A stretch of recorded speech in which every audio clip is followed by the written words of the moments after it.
Ku diberi kuasa Tuhan.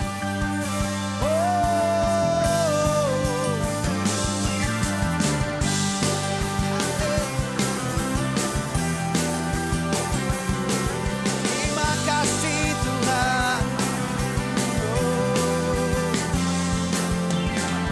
Diberi kuasa dan Raja mulia, menaklukkan musuh bawah kaki. Pakai kuasa dari Raja mulia. Bila Allah ada bersamaku, siapa jadi lawanku? Sungguh besar Kau Tuhanku, Engkau perisai hidupku. Ku berdiri dengan iman, iman dalam Yesus Tuhan. Engkau yang memberi kemenangan, ku bersorak merayakan. Terpujilah Engkau Raja segala raja. Oh, yeah, yeah, yeah. Ku diberi kuasa, come on.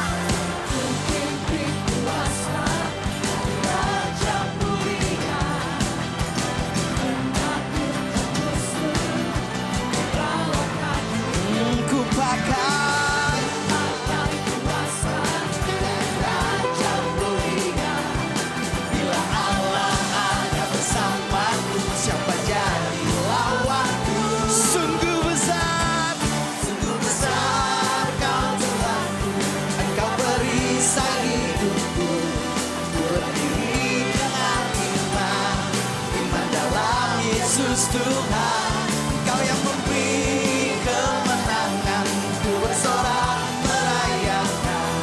Terpujilah Engkau Raja segala raja. Sungguh besar Kau Tuhanku, Engkau perisai hidupku. Ku berdiri dengan amin, amin, dalam Yesus Tuhan. Engkau yang memberi kemenangan, ku bersorak merayakan. Terpujilah Engkau Raja segala raja. Yeah. Terpujilah Engkau Tuhan. Oh. Amin, amin. Kami bersyukur. Terima kasih. Sungguh besar Kau Tuhanku, Engkau perisai hidupku. Berdiri dengan iman, iman dalam Yesus Tuhan. Engkau yang memberi kemenangan, ku bersorak merayakan. Terpujilah Engkau Raja segala raja. Sekali lagi sungguh besar Kau Tuhanku, Engkau perisai hidup. Katakan ku berdiri. Iman dalam Yesus Tuhan. Kau yang memberi kemenangan, ku bersorak merayakan. Amin, amin. Engkau Raja segala raja. Terpujilah Engkau Raja segala raja. Oh, terpujilah Engkau Raja segala raja. Kami puji Engkau Tuhan. Kami mau angkat tangan kami tinggi-tinggi. Tinggi-tinggi namamu, bertata di hatiku. Yesus Kau kekuatanku, kemenanganku. Ku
Tuhan kami. Yesus pembebas kami. Yesus kau segalanya Tuhan. Yesus, Yesus.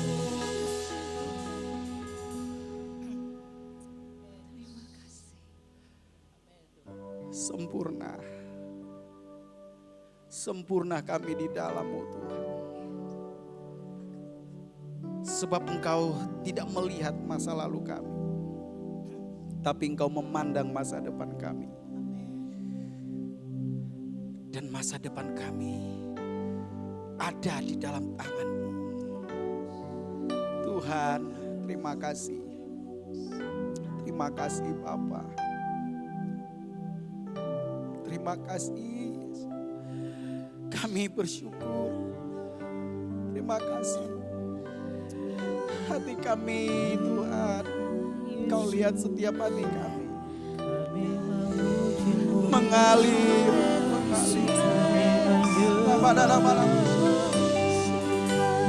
Kami bersyukur.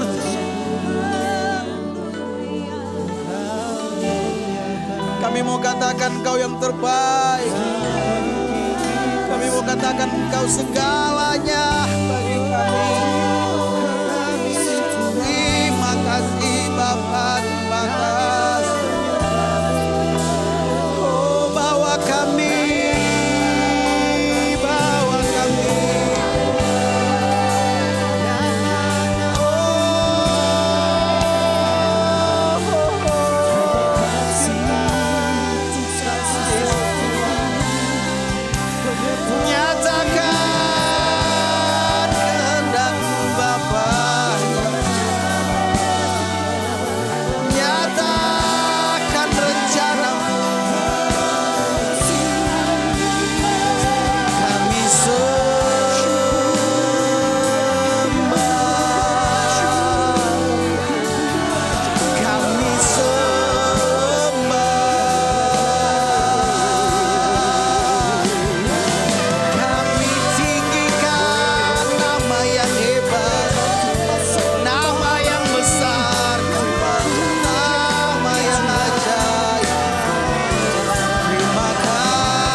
Terima kasih Tuhan. Sungguh nyata tuntunan-Mu. Sungguh nyata Tuhan rencana-Mu bagi setiap kami.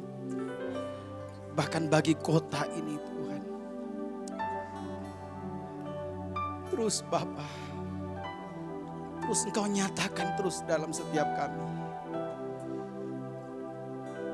Bawa gereja-Mu, sempurnakan gereja-Mu Tuhan.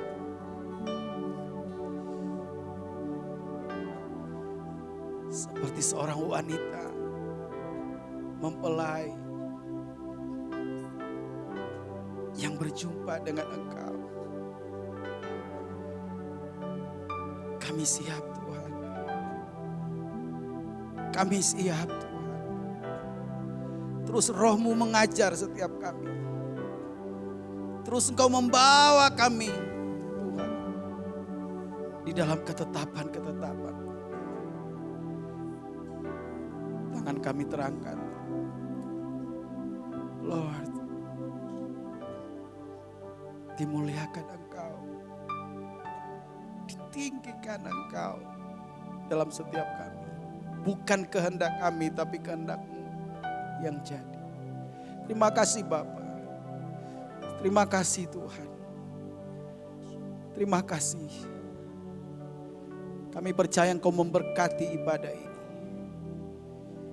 Kami ingin terus lebih dekat kepadamu.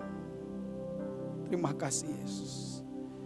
Kami akan memulai ibadah dalam nama Tuhan Yesus. Amin. Terima kasih.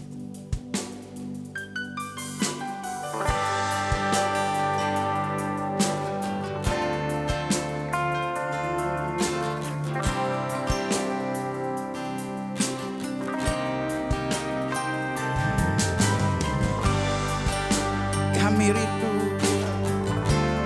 kami berdiri bagi kota ini. Kami mengatakan, kami berkumpul Tuhan di hadapan tahta-Mu.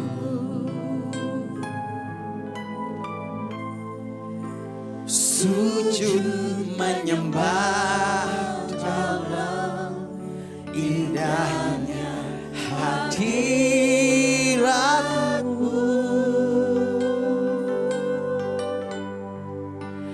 Kami rindu curahan kuasa Roh Kudus,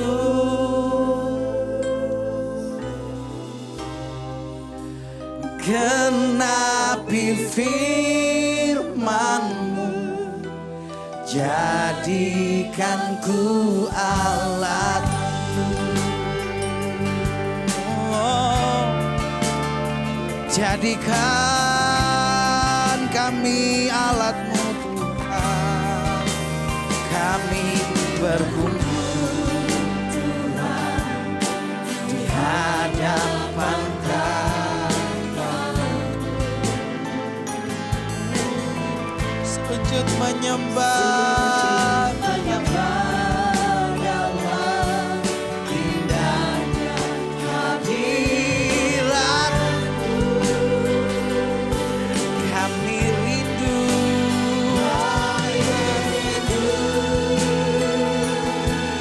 curahan kuasa Roh Kudus. Oh, genapi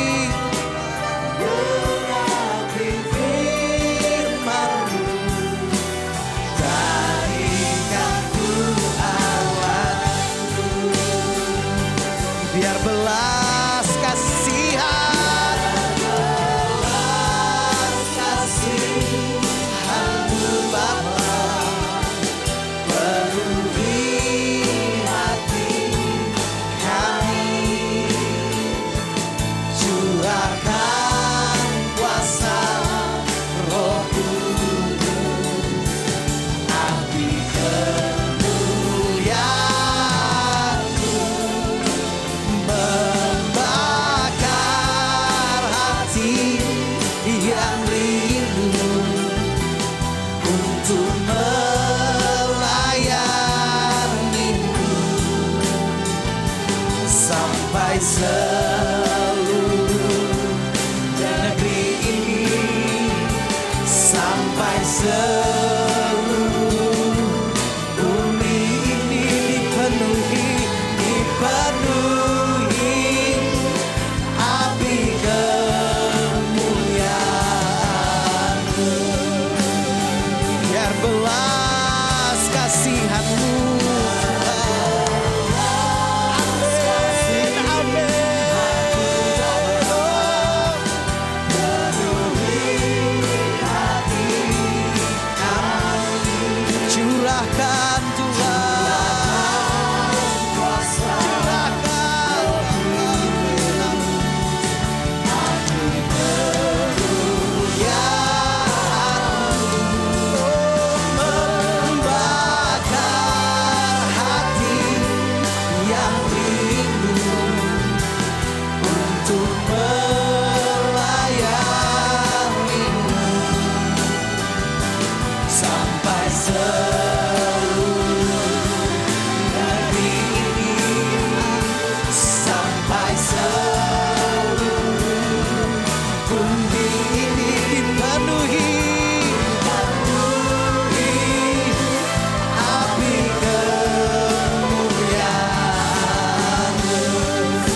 mengangkat tangan kami mau katakan belas kasih. Oh, ini doa kami Tuhan.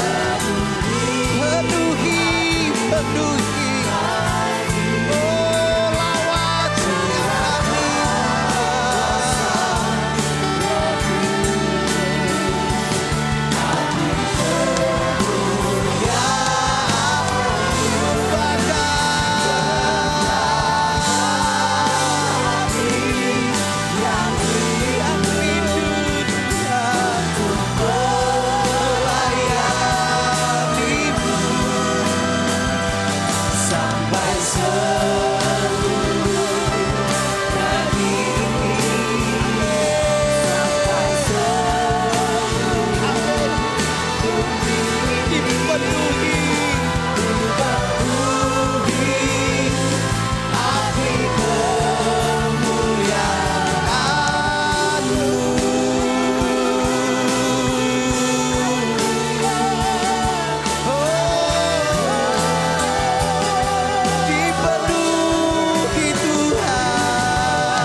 Terima kasih Tuhan.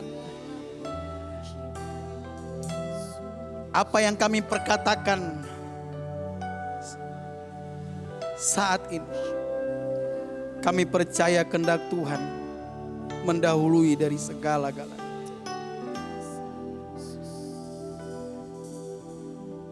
Indonesia penuh dengan kemuliaan Tuhan. Makassar penuh dengan kemuliaan Tuhan. Kami percaya kehendak-Mu sedang Kau nyatakan bagi bangsa dan kota ini. Kami percaya Engkau sedang berdiri atas kota ini Tuhan. Engkau begitu mengasihi jiwa-jiwa di kota ini. Engkau begitu mengasihi jiwa-jiwa di bangsa ini Tuhan. Kami mengangkat tangan kami berdoa bagi Indonesia. Selamatkan Tuhan. Selamatkan Indonesia. Bless to Indonesia.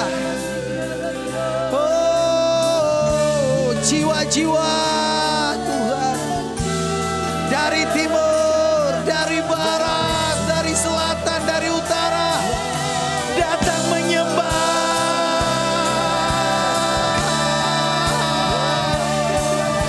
Datang kepadamu Tuhan. Sujud menyembah. Mengaku bahwa Yesus Tuhan.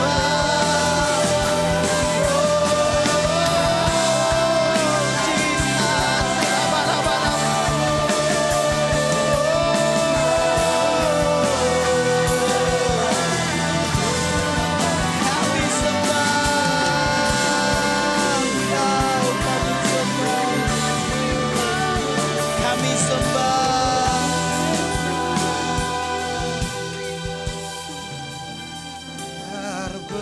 Berbelas kasih Anakmu Bapa. Mari katakan pujian. Tunaikan doa kami Tuhan. Belas kasihan Tuhan. Curahkan kuasa Roh Kudus, api kemuliaan, bakar setiap hati, bakar hati yang rindu untuk melayani-Mu. Katakan sampai seluruh negeri ini, sampai seluruh negeri ini dipenuhi api kemuliaan. Biar belas kasihan-Mu Tuhan.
Sampai seluruh kota ini, sampai seluruh Indonesia. Oh, dipenuhi api kemuliaan. Sekali lagi mari kita berdoa bagi bangsa ini. Katakan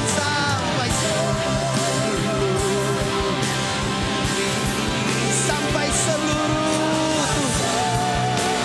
Indonesia dipenuhi api kemuliaan-Mu.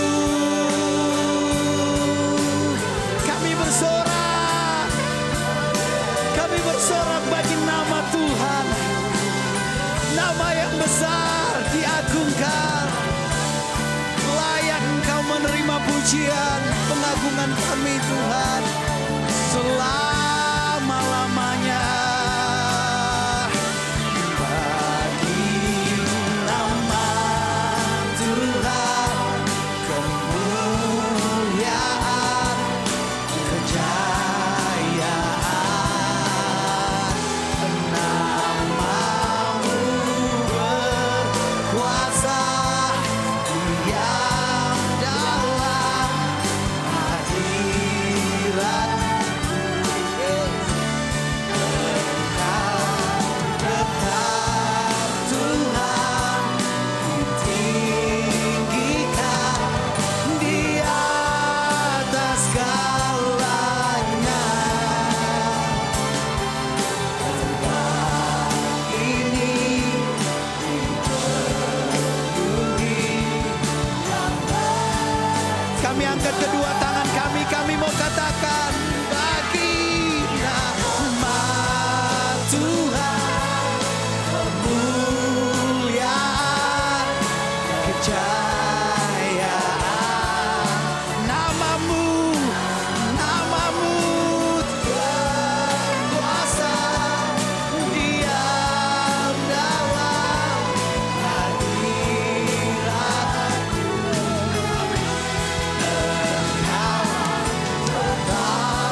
Terima kasih Tuhan.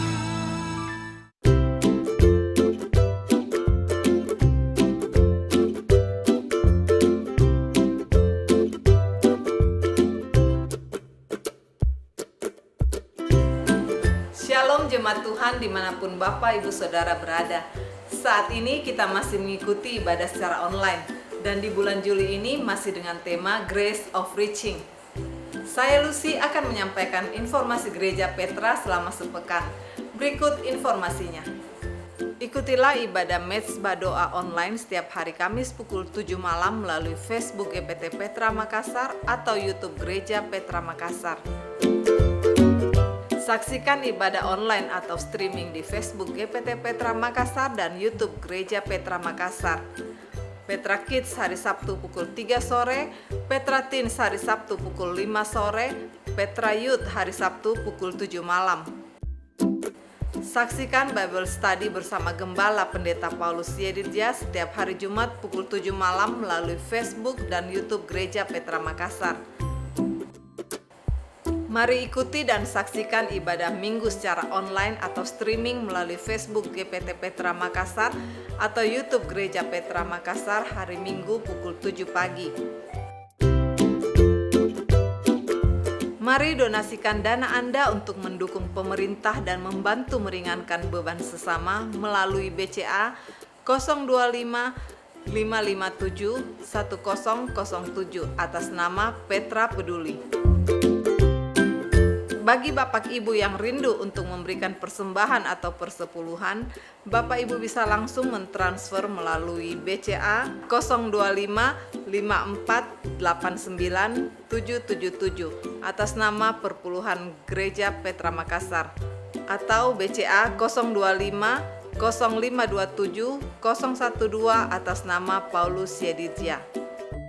Bagi Bapak Ibu yang ingin memberikan persembahan secara langsung, bisa memasukkan ke kotak persembahan yang sudah disediakan di depan mini hall.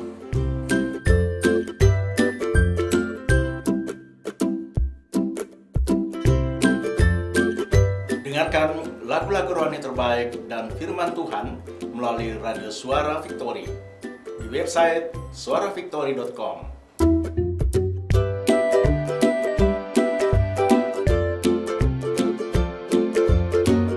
Matius 6 ayat 33. Tetapi carilah dahulu kerajaan Allah dan kebenarannya, maka semuanya itu akan ditambahkan kepadamu. Demikian Petra News, Tuhan Yesus memberkati.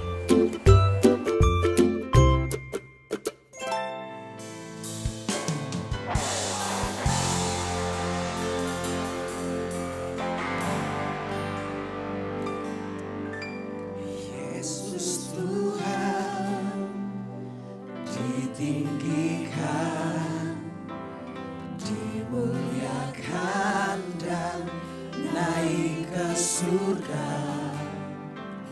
Kau berikan Roh Kudus-Nya menguatkan dan menolong selalu. Sungguh ku rindu bersekutu denganmu selamanya.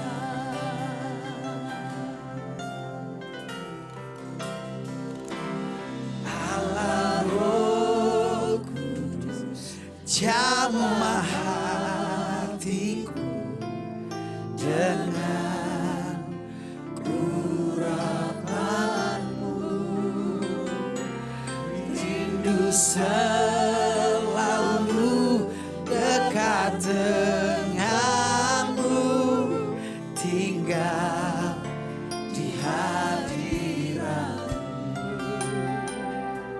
Ya Tuhan, Roh Kudus, Allah Roh Kudus, bawa setiap kami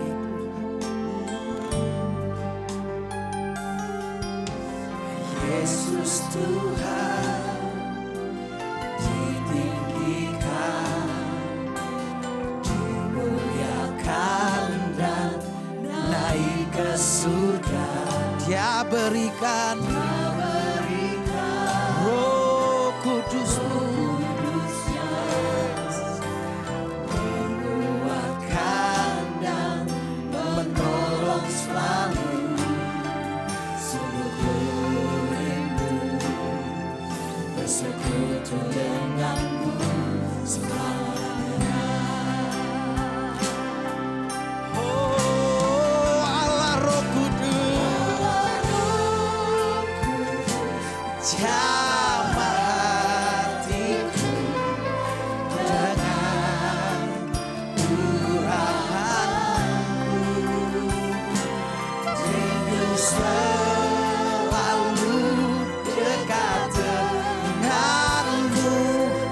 tinggal di hadirat Allah Roh Kudus.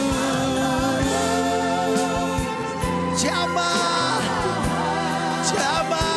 hati kami, urahanmu sebab kami rindu selalu dekat denganmu, tinggal. Sekali lagi, Allah Roh Kudus, Allah Roh, dimanapun jamah setiap hari, sebab kami rindu selalu dekat denganmu, tinggal di hadiratmu. Oh, tinggal di hadiratmu. Oh, tinggal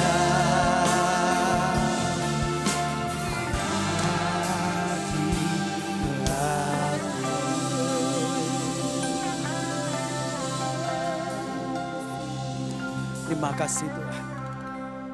Terima kasih Bapa. Sebab di dalam hadirat-Mu lah ada kekuatan baru. Ada sukacita, ada damai sejahtera. Saatnya Kau berbicara di tengah-tengah kami. Saatnya Tuhan nyatakan kehendak-kehendak Tuhan dari setiap kami.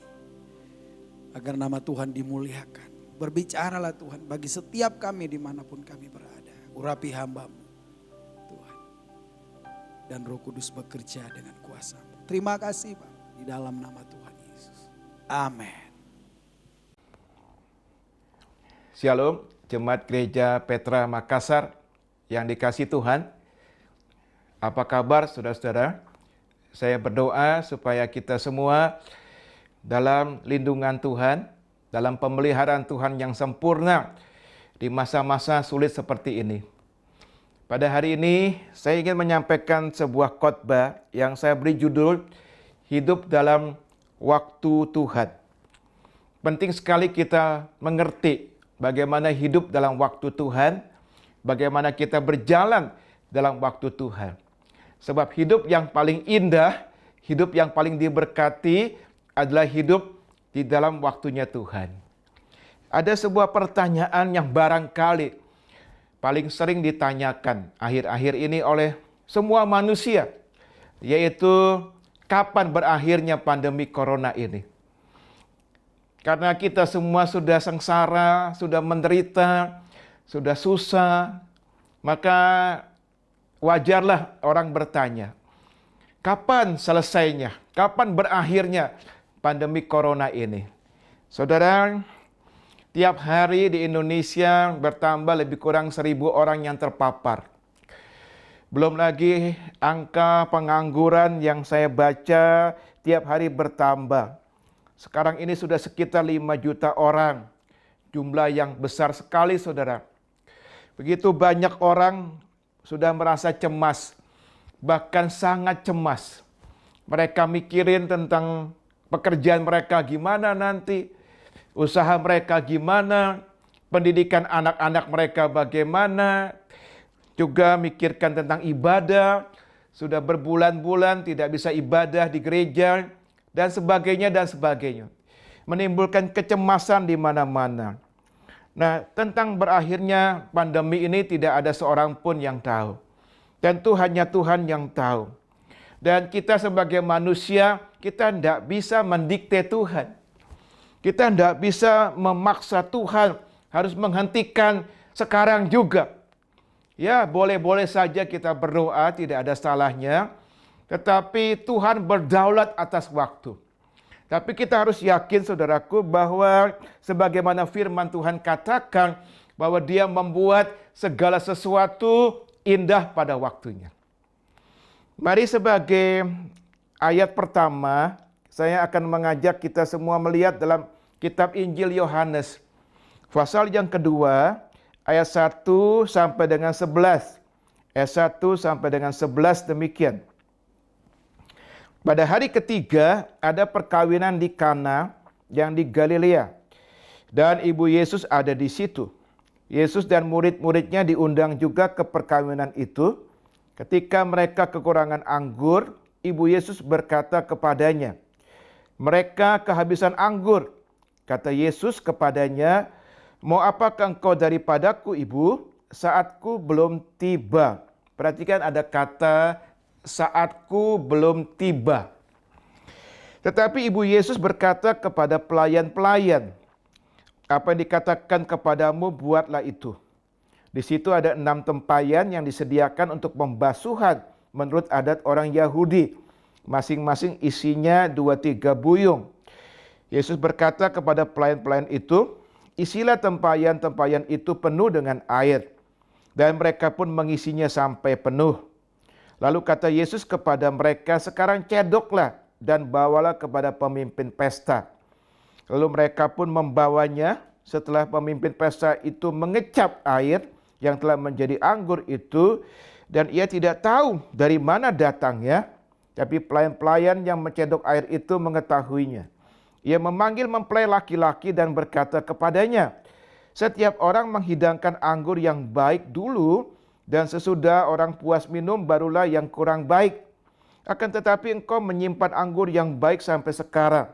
Hal ini dibuat Yesus di Kana yang di Galilea sebagai yang pertama dari tanda-tandanya, dan dengan itu ia telah menyatakan kemuliaannya dan murid-muridnya percaya kepadanya. Haleluya. Ini kisah yang indah, kisah bagaimana Yesus melakukan mujizat air menjadi anggur di dalam acara perkawinan di Kana, saudara-saudara. Maria ibu Yesus tahu bahwa Yesus adalah anak Allah. Makanya dia datang kepada Yesus dan berkata, "Mereka kehabisan anggur." Lalu dia minta Yesus untuk melakukan sesuatu. Menarik kita pelajari ayat-ayat ini, karena apa jawab Yesus? Yesus berkata, "Mau apakah engkau daripadaku, ibu? Saatku belum tiba." Perhatikan ada kata saatku belum tiba. Di sini kita belajar bahwa Tuhan mempunyai waktu yang khusus, waktu yang spesifik untuk melakukan sesuatu, dan manusia tidak bisa mendiktenya. Manusia tidak bisa memaksanya. Mari kita akan perhatikan beberapa contoh yang lain. Ya, kita akan lihat dalam Mazmur pasal 105, Saudara. Mazmur 105 ayat 17 sampai dengan 20. 17 sampai 20, demikian firman Tuhan. "Diutusnyalah seorang mendahului mereka, Yusuf, yang dijual menjadi budak. Mereka mengimpit kakinya dengan belenggu, lehernya masuk ke dalam besi. Sampai saat firman-Nya sudah genap dan janji Tuhan membenarkannya, raja menyuruh melepaskannya, penguasa bangsa-bangsa membebaskannya." Haleluya. Ini firman Tuhan tentang Yusuf, Saudara. Perhatikan ada kata-kata di sini, sampai saat firman-Nya sudah genap. Sampai saat firman-Nya sudah genap. Jadi Tuhan memiliki satu waktu yang spesifik untuk mengakhiri ujian seorang bernama Yusuf. Tuhan memulai ujian Yusuf di usia 17 tahun. Dan Tuhan mengakhirinya di usia Yusuf 30 tahun. Jadi pada waktunya Tuhan, Yusuf dilepaskan dari penjara. Lalu dipromosikan oleh Tuhan menjadi orang nomor 2 yang berkuasa atas seluruh Mesir. Kedudukannya hanya di bawah Firaun. Haleluya. Tuhan membuat segala sesuatu indah pada waktunya. Kita lihat lagi ayat lain. Kejadian 21 ayat 2. Sekarang kita lihat tentang Abraham dan Sarah, Saudara. Kejadian 21 ayat 2 demikian, "Maka mengandunglah Sarah. Lalu ia melahirkan seorang anak laki-laki bagi Abraham dalam masa tuanya, pada waktu yang telah ditetapkan sesuai dengan firman Allah kepadanya." Perhatikan ada kata-kata sebagai berikut. Pada waktu yang telah ditetapkan sesuai dengan firman Allah kepadanya. Jadi setelah melewati waktu yang panjang, Saudara, maka pada waktunya Tuhan, maka Sarah mengandung dan kemudian melahirkan seorang anak pada masa tuanya. Perjanjian Baru juga mencatat satu peristiwa. Pada satu hari, kita bisa baca ini dalam Markus pasal 6, Tuhan Yesus menyuruh murid-muridnya naik perahu. Tapi dia nggak ikut, dia naik ke atas bukit untuk berdoa. Apa yang terjadi di tengah danau, terjadi badai yang luar biasa, dan murid-murid berteriak-teriak minta tolong kepada Tuhan. Sebenarnya Tuhan dari atas bukit melihat ada badai itu, tetapi tidak langsung menolong. Perhatikan, tidak langsung menolong.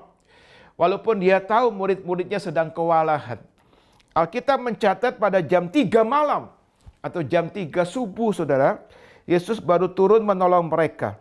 Padahal badai itu sudah terjadi beberapa jam sebelumnya. Sekali lagi kita belajar di sini bahwa Tuhan memiliki waktu yang spesifik untuk menolong kita. Jadi memang dia membuat segala sesuatu indah pada waktunya.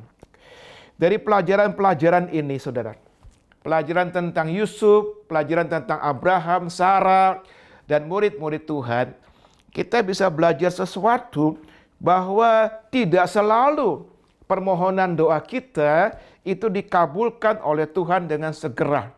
Perhatikan itu, tidak selalu dijawab langsung secara instan. Jadi ada yang namanya penundaan, ada yang namanya penangguhan, saudara-saudara. Ada masa menunggu antara kita meminta dengan kita menerima. Dan Tuhan berdaulat atas waktu itu. Terus terang saudaraku, yang namanya penundaan itu nggak enak.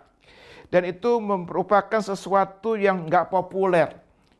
Sesuatu yang menjadi masalah besar bahkan bagi orang-orang Kristen yang hidup di akhir zaman. Kenapa?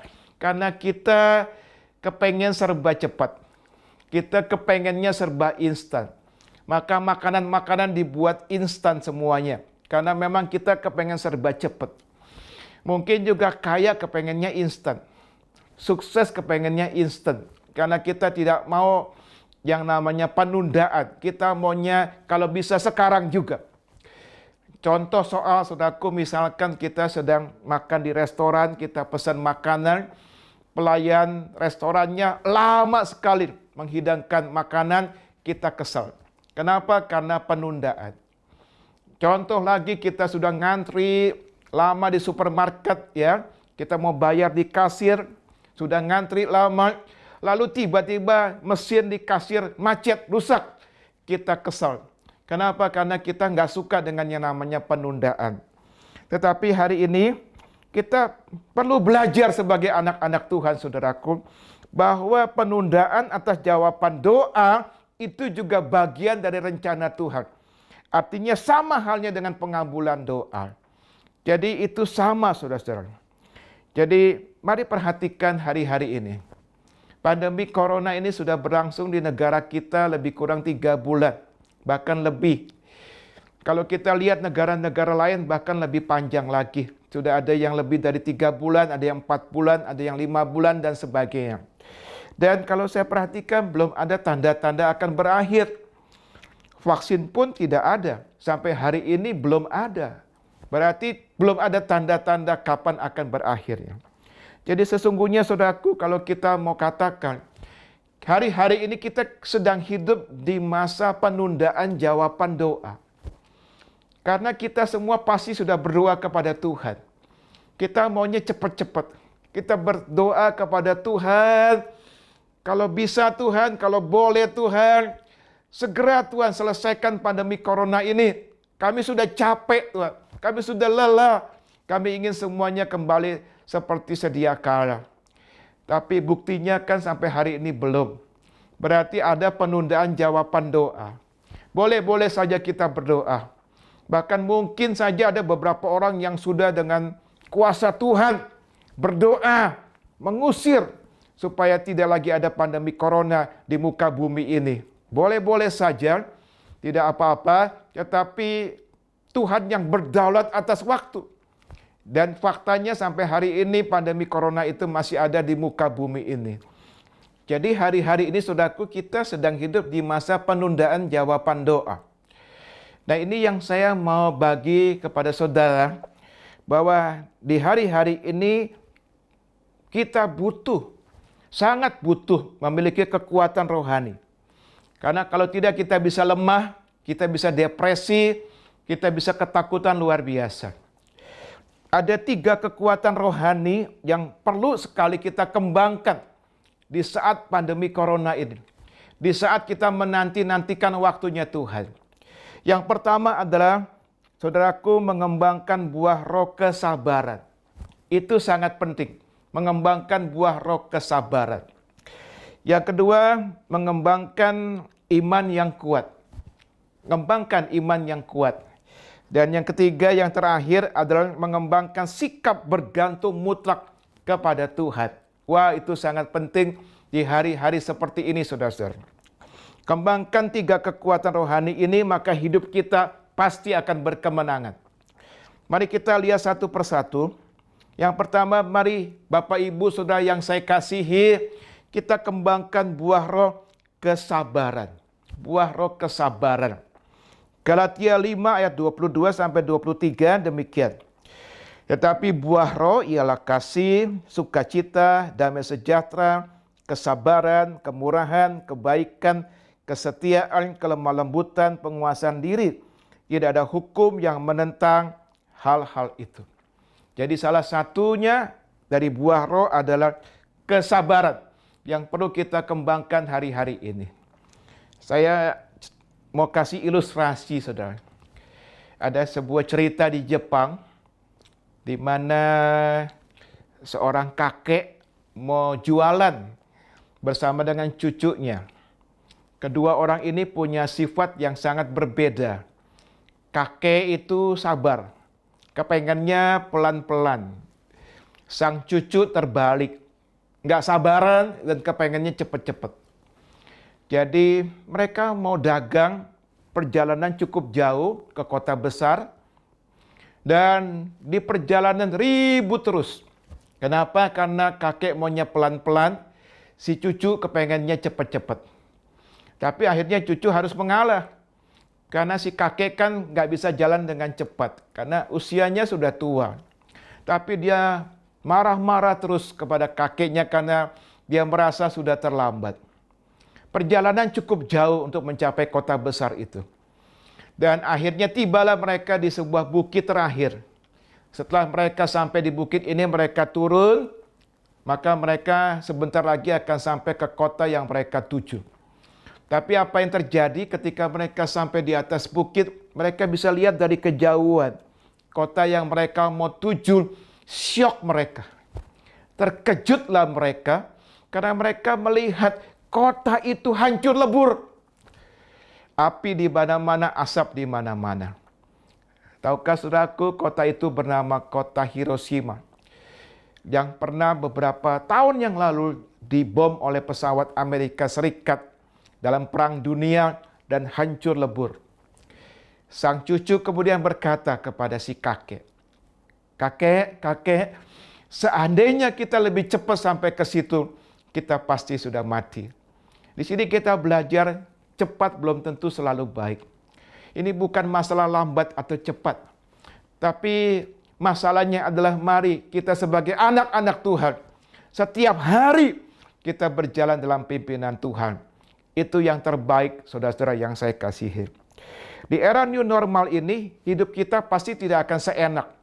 Tidak akan sebebas sebelum pandemi corona ada.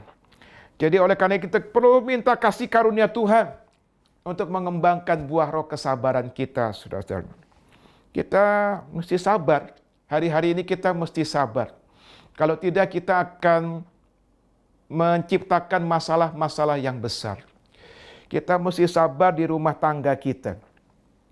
Sebagai suami harus sabar. Istri harus sabar. Orang tua, anak harus sabar.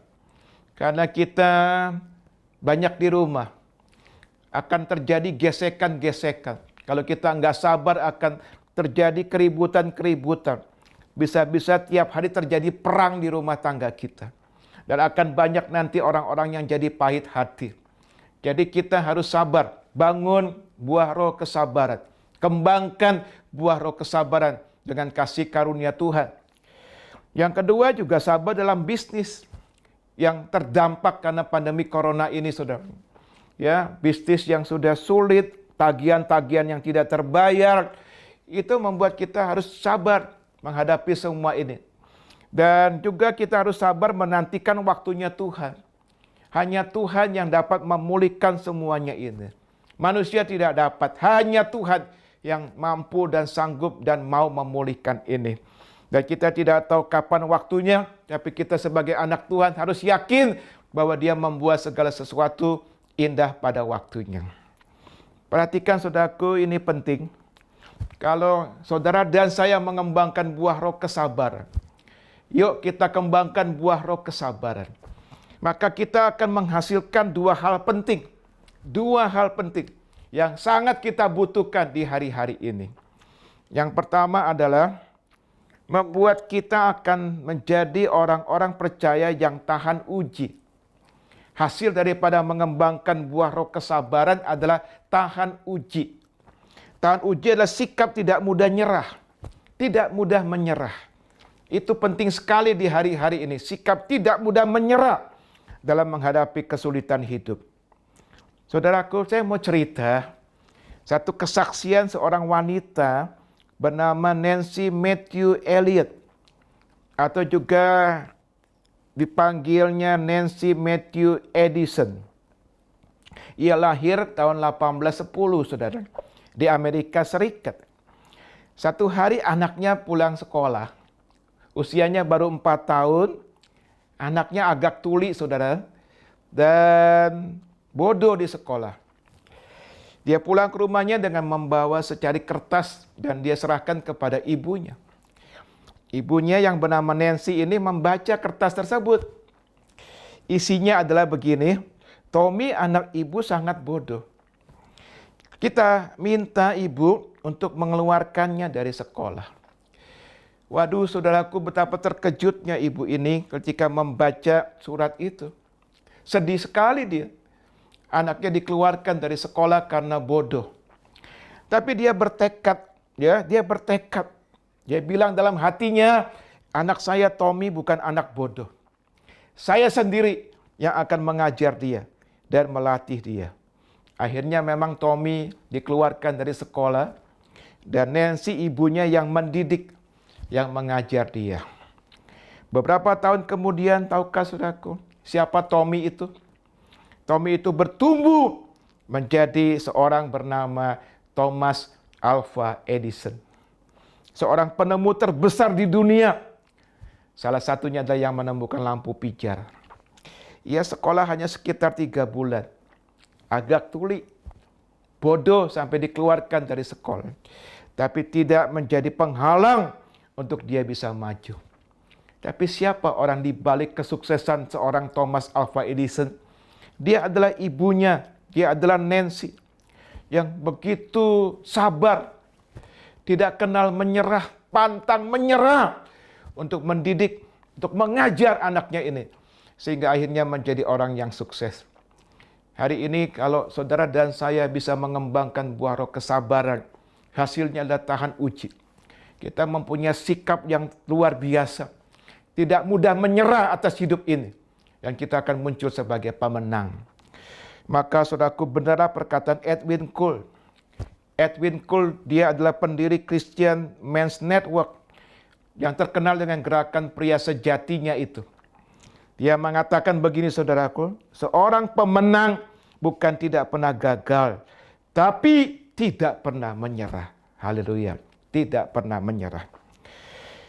Nah, saudaraku, yang kedua, selain tahan uji, kalau kita mengembangkan buah roh kesabaran, maka hasilnya adalah yang kedua, membuat kita menerima penggenapan janji Tuhan.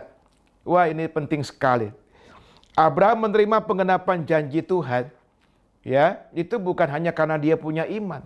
Memang dia punya iman yang luar biasa sehingga disebut bapak orang beriman. Tapi dia juga mempunyai kesabaran. Dia memiliki kesabaran, saudara. Ibrani 6 ayat 15 demikian firman Tuhan. Ibrani 6:15. Abraham menanti dengan sabar dan dengan demikian dia memperoleh apa yang dijanjikan kepadanya. Jadi Abraham memperoleh Ishak itu karena bukan hanya dia punya iman yang dahsyat, tapi dia punya kesabaran, sehingga akhirnya dia menerima janji Tuhan. Charles Spurgeon, seorang hamba Tuhan yang dipakai Tuhan luar biasa, dia berkata begini saudara, janji-janji Tuhan adalah seperti cek dari bank surga yang kita sahkan dengan iman dan kita ajukan kepada Allah untuk pembayaran. Haleluya. Satu statement yang luar biasa. Tapi jangan lupa juga, cek itu ada kalanya cek mundur. Cek itu ada kalanya cek mundur. Jadi kita harus tambahkan. Tambahkan apa? Tambahkan kesabaran. Tambahkan kesabaran untuk bisa mendapatkan uangnya. Haleluya. Yang kedua saudaraku, apa yang kita mesti kembangkan, yang harus kembangkan di masa menantikan jawaban doa, di masa menantikan kapan Tuhan mengakhiri pandemi corona ini, di masa-masa sulit ini. Yang kedua, apa yang mesti kita kembangkan? Yang kedua adalah mengembangkan iman yang kuat. Mengembangkan iman yang kuat, saudaraku. Waktu dan iman itu bagai saudara kembar. Waktu dan iman itu bagaikan saudara kembar, saudara. Apa maksudnya? Maksudnya begini. Jika Tuhan menjawab doa-doa kita, selalu instan. Kita doa, dijawab. Kita doa, dijawab. Ya, nggak butuh iman. Tidak butuh iman sama sekali. Dan iman kita juga nggak perlu kuat. Karena begitu minta, dikasih. Begitu minta, dikasih sama Tuhan. Tapi kalau ada penundaan jawaban doa, itu sarana Tuhan. Untuk menguji iman kita. Melatih iman kita. Sehingga iman kita makin lama makin kuat dan makin kuat. Perhatikan Roma 4. Roma pasal 4, saudaraku, ayat 19 sampai 21.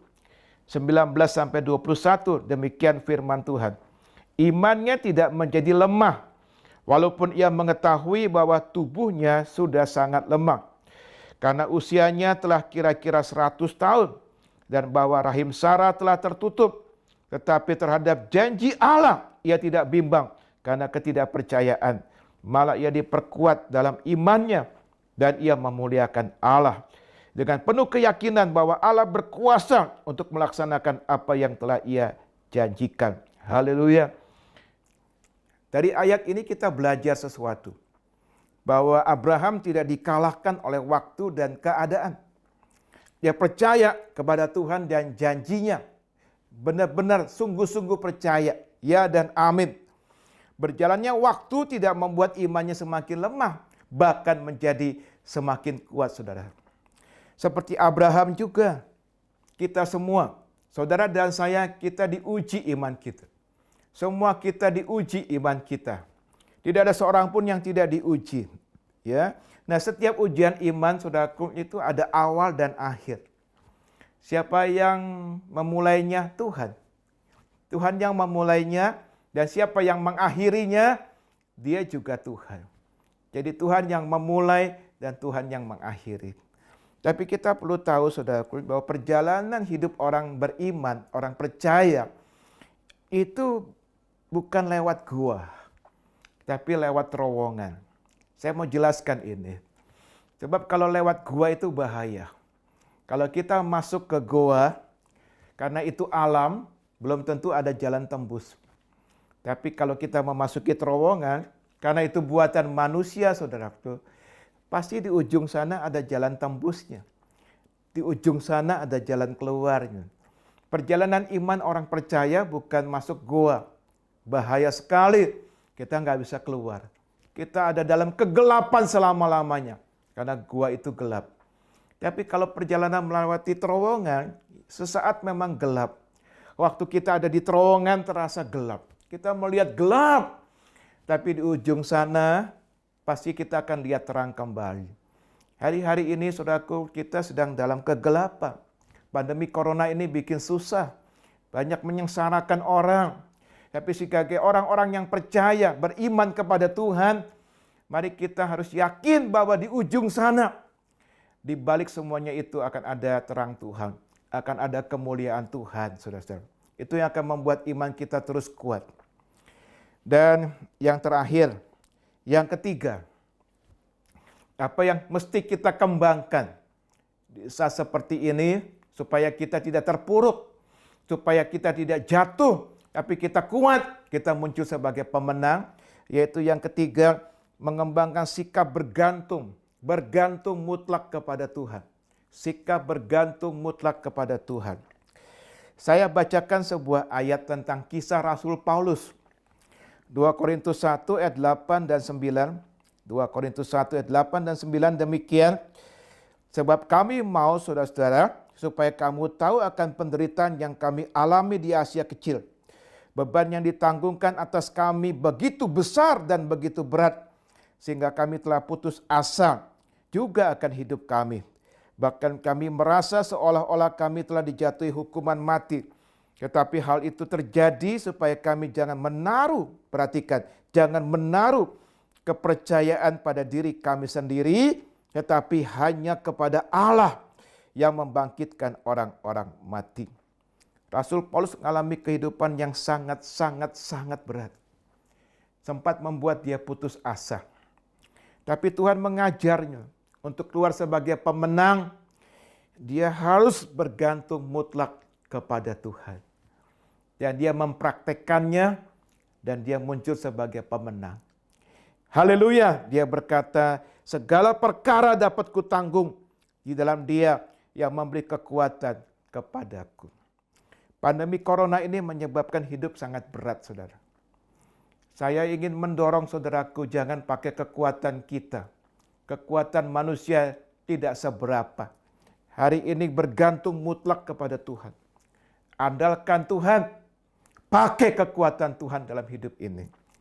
Di masa pandemi ini, ya barangkali saudara yang mendengarkan khotbah saya ini sedang dalam posisi yang sulit. Bahkan mungkin sudah mentok. Kemana-mana sudah mentok. Sepertinya sudah tidak ada jalan keluar. Saya beritahu kepada saudara, jangan pakai kekuatan saudara. Jangan coba lagi dengan kekuatan saudara. Pasti hasilnya akan tambah buruk. Engkau akan tambah terpuruk. Ini saatnya kita menyerah kepada Tuhan. Dan pakai kekuatan Tuhan.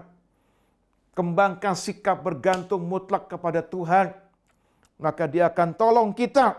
Dan Dia akan membuat kita hidup berkemenangan. Bapak Ibu Saudara yang saya kasihi, saya pun pernah ngalami. Sesuatu yang saya anggap itu sesuatu yang mustahil dalam hidup saya. Tapi saya bandel, saudara. Saya masih pakai kekuatan saya untuk menyelesaikannya. Bukannya tambah baik, tambah buruk. Tambah enggak karuan. Sampai akhirnya satu hari saya berdoa. Dan Tuhan berbicara di hati saya.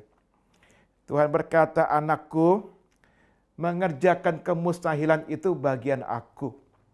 Bukan bagian kamu, anakku.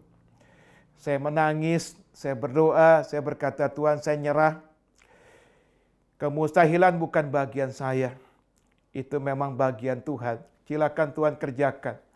Saya berserah kepada Tuhan. Saya mau belajar menjadi anak Tuhan. Menjadi hamba Tuhan. Yang bergantung mutlak kepada Engkau ya Tuhan. Setelah itu saudaraku, tahukah apa yang terjadi? Tuhan bikin mujizat. Oh, Tuhan bikin mujizat. Dia berikan kepada saya solusi. Bahkan yang tidak pernah saya bayangkan. Saudaraku, apa sih yang membuat orang selalu pakai kekuatannya sendiri? Tidak mau mengandalkan Tuhan 100%. Apa sih? Jawabannya adalah karena kesombongan. Karena kesombongan. Saudara dan saya harus ingat saudaraku, bahwa firman Tuhan berkata kesombongan itu awal dari kejatuhan manusia. Awal daripada kehancuran manusia. Oleh karena itu hari-hari ini jangan kita sombong. Pandemi corona ini membuat kita ini ngerti bahwa kita ini nggak ada apa-apanya dibanding Tuhan. Ya, kita ini begitu takut hanya oleh virus yang tidak kelihatan oleh mata. Kekayaan kita nggak ada artinya lagi. Kehebatan kita nggak ada artinya lagi. Oleh karena itu jangan kita sombong. Jadilah orang yang rendah hati. Jadilah orang yang lemah lembut, saudaraku. Ada satu ayat yang indah saya kasih saudaraku di dalam Sefanya 3 ayat 12. Sefanya 3 ayat 12 demikian. Di antaramu akan kubiarkan hidup suatu umat yang rendah hati dan lemah. Dan mereka akan mencari perlindungan pada nama Tuhan. Menarik, kita coba menelitinya dalam bahasa Inggris, New King James. Ditulis demikian saudara-saudara. I will live in your midst, a meek and humble people. Jadi artinya, saudaraku, di antaramu, kata Tuhan, akan kubiarkan hidup satu umat yang lemah lembut dan rendah hati. Nabi Sefanya dipakai Tuhan untuk menyampaikan pesan kepada kerajaan Yehuda. Karena kerajaan Yehuda ini sudah jatuh dalam dosa, berpaling dari Tuhan. Tapi Tuhan berkata, aku akan biarkan orang-orang yang rendah hati, orang-orang yang lemah lembut tetap hidup. Yang lain dihancurkan, tapi dibiarkan orang yang rendah hati dan lemah lembut. Mengapa demikian? Karena orang yang rendah hati, orang yang lemah lembut adalah orang yang bergantung kepada Tuhan. Sebaliknya orang yang sombong adalah orang yang tidak mau bergantung kepada Tuhan dan memakai kekuatannya sendiri. Oleh karena itu hari ini mari kita tanggalkan kesombongan kita. Belajar saudaraku, belajar di masa-masa sulit ini untuk bergantung mutlak kepada Tuhan, maka hidup kita pasti akan diberkati. Saya akan cerita seorang hamba Tuhan yang dipakai Tuhan luar biasa. Luar biasa dipakai Tuhan. Dia bernama Smith Wigglesworth. Dia lahir tahun 1859, saudaraku, di Inggris. Dari keluarga yang sederhana. Pelayanannya luar biasa. Luar biasa. Dalam pelayanannya belasan orang mati. Belasan orang mati, bayangkan saudaraku, dibangkitkan dari kematian. Dan ribuan orang disembuhkan dari penyakit dan kerasukan setan. Ada sebuah kesaksian dari dia. Satu hari dia melayani di rumah sakit. Dia diundang melayani di rumah sakit untuk mendoakan seseorang yang sudah hampir mati. Dokter berkata, ya tinggal berapa hari lagi usianya. Kenapa? Karena orang ini kena sakit kanker. Ya, dari perutnya bengkak, perutnya menjadi besar. Smith Wigglesworth diminta untuk mendoakan. Maka di situ sudah berkumpul keluarganya. Dokternya juga sudah ada di situ. Lalu Smith berdoa. Tapi apa yang dilakukan oleh Smith? Bukan hanya berdoa biasa-biasa begitu, tapi tiba-tiba dia memukul dengan keras perut daripada orang yang sakit itu. Malah membuat orang yang sakit itu mati, saudara. Wah, timbul kehebohan, kegaduhan di rumah sakit itu. Dokter terkejut, syok. Keluarganya apalagi bahkan marah besar dan ingin menuntut Smith Wigglesworth. Tapi selang beberapa lama terjadi mujizat. Haleluya. Orang yang sudah mati itu bangkit kembali. Bangkit lagi, hidup lagi. Dan kemudian dia menghampiri Smith Wigglesworth, dia minta maaf atas nama keluarganya dan kemudian dia mengucapkan terima kasih. Dan Smith berkata, jangan terima kasih kepada saya, tapi terima kasih kepada Tuhan Yesus yang sudah menyembuhkan Anda. Luar biasa dipakai Tuhan. Imannya luar biasa. Dari mana dia memperolehnya? Itu diperolehnya dari hasil hubungannya yang intim dengan Tuhan. Dan sikap yang luar biasa, yaitu sikap yang bergantung mutlak kepada Tuhan. Sikapnya bergantung mutlak kepada Tuhan. Itu saja, simple, sederhana. Tapi dengan demikian dia dipakai Tuhan luar biasa. Dia berkata begini, saudaraku. Saya tidak berdoa lebih dari 15 menit. Saya tidak berdoa lebih dari 15 menit. Tapi saya tidak akan melewatkan 15 menit berlalu tanpa saya berdoa. Dia selalu membangun hubungan yang intim dengan Tuhan dan kebergantungan mutlak kepada Tuhan menjadi kunci sukses pelayanannya. Mari Bapak Ibu Saudara yang saya kasihi, Jemaat Petra Makassar, kita dengan kasih karunia Tuhan, hari-hari ini kita kembangkan 3 hal ini. Yang pertama, kembangkan buah roh kesabaran. Yang kedua, kembangkan iman yang kuat. Dan yang ketiga terakhir, kembangkan sikap bergantung mutlak kepada Tuhan. Maka di tengah-tengah pandemi corona ini, di tengah-tengah krisis ini, kita nggak akan kalah. Hidup kita akan berkemenangan dan tetap diberkati oleh Tuhan. Jadi oleh karena itu, hari ini jangan kita pesimis, kita tetap optimis bahwa Dia, yaitu Tuhan yang kita sembah, Tuhan yang kita puji, Dia membuat segala sesuatu indah pada waktunya. Haleluya. Bapak, Ibu, Saudaraku, saya ingin berdoa. Mari kita tundukkan kepala. Mari kita tutup mata kita. Saudara, angkat kedua tangan. Kami doakan semua jemaat Gereja Petra Makassar yang Tuhan kasihi, dimanapun mereka berada. Biarlah Tuhan, firman Tuhan yang sudah didengar ini menguatkan umat-Mu, bahwa Engkau membuat segala sesuatu indah pada waktunya.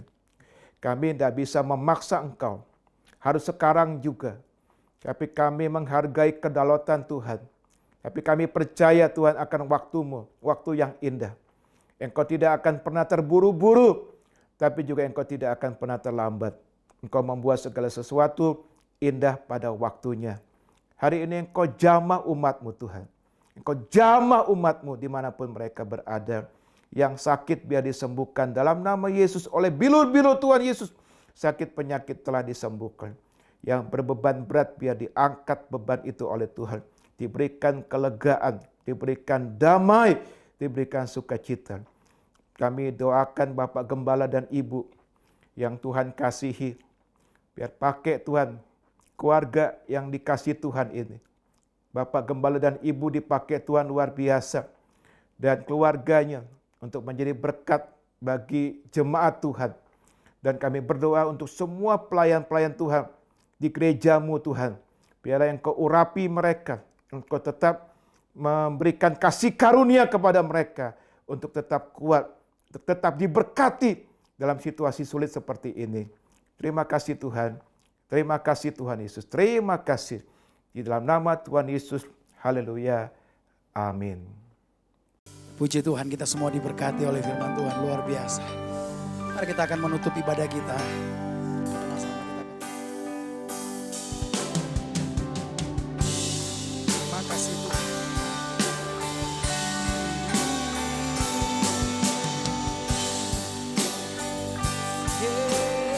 Katakan. Bagi nama Tuhan kemuliaan, kejayaan,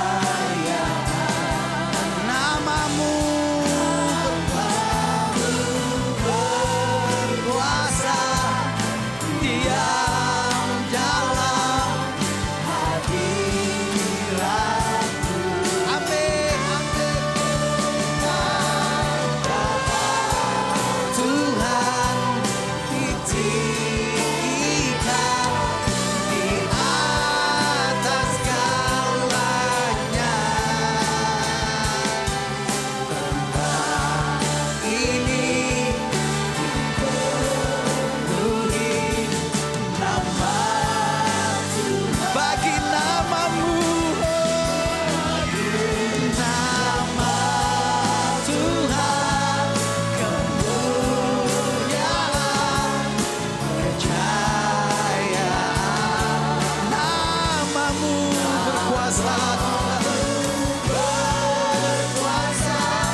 kasih Tuhan. Kami tidak hanya bernyanyi, tapi kami percaya perkataan-perkataan kami terjadi atas Indonesia. Terima kasih atas kehendak Tuhan. Terima kasih Engkau sudah memberkati kami. Terima kasih Engkau telah berbicara dalam setiap kami Tuhan. Terus wahyukan, terus Engkau nyatakan melalui hidup kami, dalam kehidupan kami setiap hari. Biarlah firman rema itu menjadi daging Tuhan, teraplikasikan dalam kehidupan kami. Dan kami diubahkan oleh setiap kebenaran-Mu. Terima kasih Bapa atas tuntunan-Mu sampai hari ini. Terima kasih atas anugerah-Mu. Terima kasih atas penyertaan Tuhan bagi setiap kami. Terima kasih Yesus. Terima kasih Allah Roh Kudus. Untuk itu kami akan menutup ibadah kami pada Tuhan hari ini. Terima kasih Tuhan. Kami mengangkat kedua tangan kami. Kami terima berkat daripada Bapa dan kasih yang sempurna dari Tuhan Yesus. Dan penghiburan, pertolongan yang tidak henti-hentinya mengajar kami setiap hari oleh Allah Roh Kudus, menyertai kami sejak hari ini sampai selama-lamanya. Dan kami bersama-sama dengan Engkau selama-lamanya. Terima kasih Tuhan Yesus. Semua yang percaya katakan amin. Tuhan memberkati kita semua.